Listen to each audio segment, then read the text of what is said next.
বউবাজারে CR অ্যাভিনিউয়ে ফুটপাতবাসী যুবককে পিটিয়ে খুনের অভিযোগ। মৃতের নাম সঞ্জয় মল্লিক। গতকাল মধ্যরাতে ক্যাবে চড়ে এসে হামলা চালায় কয়েকজন যুবক, এমনটাই জানা যাচ্ছে, এবং মাথায় পাথর দিয়ে মেরে খুন করা হয় সঞ্জয়কে। দাবি স্থানীয়দের, এক ফুটপাতবাসী তাকে পিটিয়ে খুনের অভিযোগ উঠছে। স্থানীয়রা যে অভিযোগ করছেন যে গতকাল মধ্যরাতে ক্যাবে চড়ে এসে হামলা চালায় কয়েকজন যুবক এবং মাথায় পাথর দিয়ে মেরে খুন করা হয় সঞ্জয়কে। অবশ্যই আমরা জানার চেষ্টা করব যে কেন তাকে এভাবে পিটিয়ে খুন করার বিষয়টা সামনে আসছে, কে বা কারা এই খুনের পেছনে থাকতে পারে, পুলিশ কি বলছে, সব বিষয় নিয়ে জানবো। কিন্তু একেবারে বউবাজারে সিআর অ্যাভিনিউয়ে অর্থাৎ খাস কলকাতায় ফুটপাতবাসী যুবককে পিটিয়ে খুনের অভিযোগ উঠছে।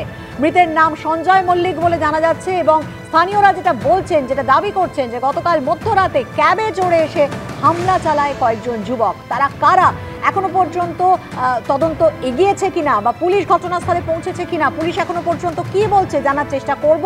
মাথায় পাথর দিয়ে মেরে খুন করা হয় সঞ্জয়কে, স্থানীয়রা এমনটাই দাবি করছে।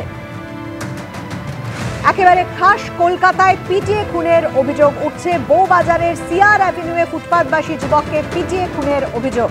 কিছুক্ষণ আগে আপনারা দেখলেন যে সল্ট লেকের সেক্টর 3-তে সেখানে বৃদ্ধ দম্পতির দেহ উদ্ধার হয়েছে এবং তারপরেই যে খবর আসছে গতকাল মধ্যরাতের ঘটনা, কলকাতায় একেবারে পিটিয়ে খুনের অভিযোগ।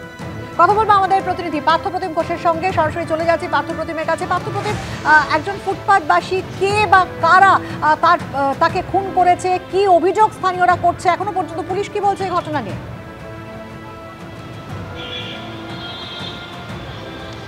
দেখো, ইতিমধ্যে বউবাজার থানা পুলিশ তারা কিন্তু গোটা ঘটনা তদন্ত শুরু করেছে। ঘটনাস্থলের ছবিটি দেখাতে বলবো সহকর্মী দিব্যেন্দুকেই। হচ্ছে ঘটনাস্থলের ছবি, যেটা হচ্ছে বউবাজার থানার একেবারে খুবই কাছে চিত্তরঞ্জন এভিনিউতে।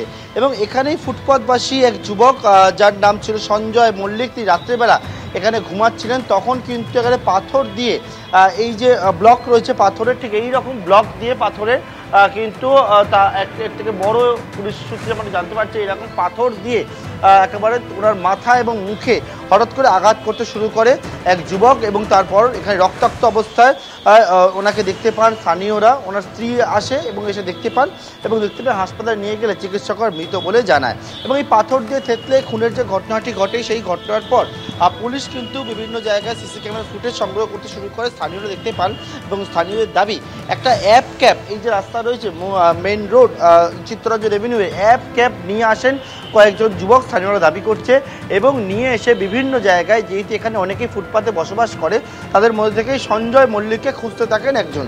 এবং সেইটা খুঁজতে খুঁজতে যখন সঞ্জয়কে এখানে ঘুমন্ত অবস্থা দেখতে পায়, তখন তার উপরে এই পাথর দিয়ে থেতলে খুনের যে ঘটনাটি ঘটে, সেটা কিন্তু ঘটে বলে জানা যাচ্ছে। এবং এরপর পুলিশ তদন্তে নেবে। সুমিত কুমার সাউ নামে এক যুবকের হদিশ পায়। যেমনটা জানা যায়, সুমিতের সঙ্গে সঞ্জয় পূর্ণ শত্রুতা ছিল নানা বিষয়কে কেন্দ্র করে, এবং তার জেরে এই খুনের ঘটনা বলে পুলিশ অনুমান করছে। সাউথপোর্ট এলাকার বাসিন্দা সুমিতকে আজকে কিছুক্ষণ আগে গ্রেপ্তার করেছে পুলিশ এবং গোটা ঘটনা তদন্ত শুরু হয়েছে। 302 ভারতীয় দণ্ডবিধি একটা খুনের ধারা মামলাও রুজু করে তদন্তকে এগিয়ে নিয়ে যাচ্ছেন বর্তমানে বউবাজার থানা এবং হোমিসাইড শাখার তদন্তকারী আধিকারিকরা।